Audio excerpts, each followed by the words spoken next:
Okay, so let's talk about your QR code challenge. So go to your challenge. Okay, I'm going to want you to do 3 things in this challenge. So the first is you need to actually research a QR code generator. So go online and just search QR code generator and then learn about your QR code. So actually code generators can be used twice. So I'm going to have you sign up for which code generator you pick, and you can actually double these. Okay, so I'm going to want you to go sign up for your QR code generator.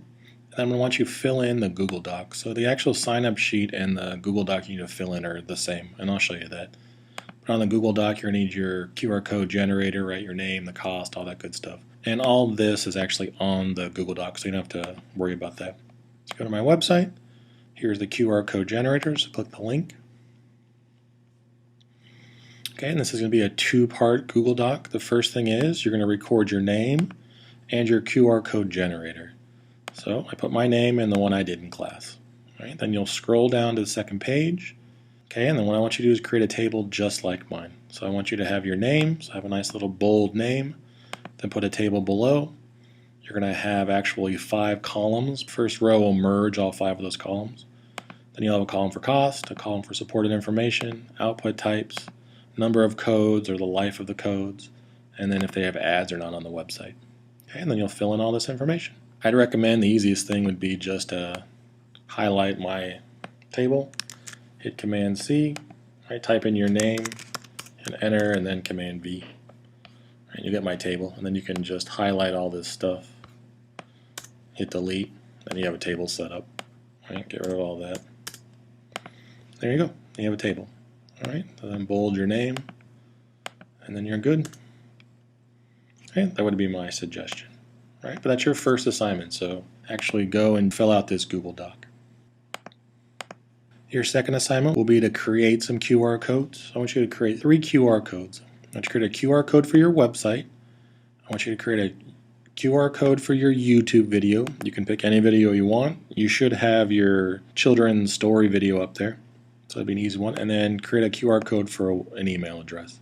Okay, so I want 3 QR codes. Now what I want you to do with these, I want you to display these QR codes on your website. So the first thing, create a new page called QR codes. On the web page, I want you to actually insert the image for your website QR code. I know that's weird. You're going to insert, a QR code for the exact same website you're on, but this is just to illustrate a point, not for practicality. Then you're going to insert your YouTube QR code, and then insert your email address QR code. Okay, and when you do this, I want some organization too. So label them. Just don't put them willy-nilly so I have no idea what they are. So put the nice image, and then under it or above it, wherever you want, put what it is. Okay? And then as always, I want you to create a side navigation bar and then link your QR code web page to the side navigation bar. So I want a side navigation bar. Right. And then I want you to place a link to your QR code web page under this navigation bar. Okay, and then your third assignment, I want you to come up with an idea how you can use QR codes for teaching.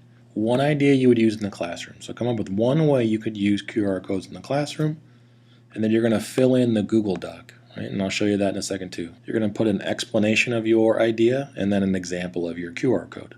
Okay, having said that, go to my website. Here are the QR code teaching ideas. So here's this Google Doc, and it just explains it. You're going to, again, create a table that mimics mine. So you're going to have your name, you're going to fill in your idea, explanation of the idea, and then the example.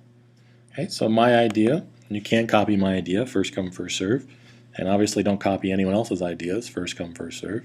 I would attach links to homework problems in math. When I actually hand out a homework assignment sheet, which I do for an entire chapter, I'll have a list of problems they could do. What I could actually do is, in anticipation of hardship students might have on certain topics, I can generate QR codes that link right to videos. So I could say, hey look, in chapter 2, problem 8, I know you're going to have issues, here's a QR code. Scan this QR code and it'll bring you right to a video. And in fact, if you scan this QR code, this is a video I made up to help students find inverses of equations. So it's a nice little lesson on finding inverses of equations. And that's the kind of thing I can actually just paste this right on my document, right, which I created in Word. So I actually could just cut and paste this particular image. Then when I print my homework assignment sheet and I hand them out, now what I've done actually is incorporate a technology into a paper product. Right? So by using QR codes, I've actually made handouts now, kind of an interactive document. What I've always thought was really cool about QR codes, right? I've now turned a piece of paper into a technology, which I think is very powerful. Okay, anyway, so what you need to do is, same thing, type your name, and again, I would recommend, I would just highlight all this, copy, paste, and then get rid of my stuff. And then put your idea, explain your idea, and give me an example of your code. And your QR code should match your idea. It can't just be a general QR code for no reason. All right, and that is your QR code challenge.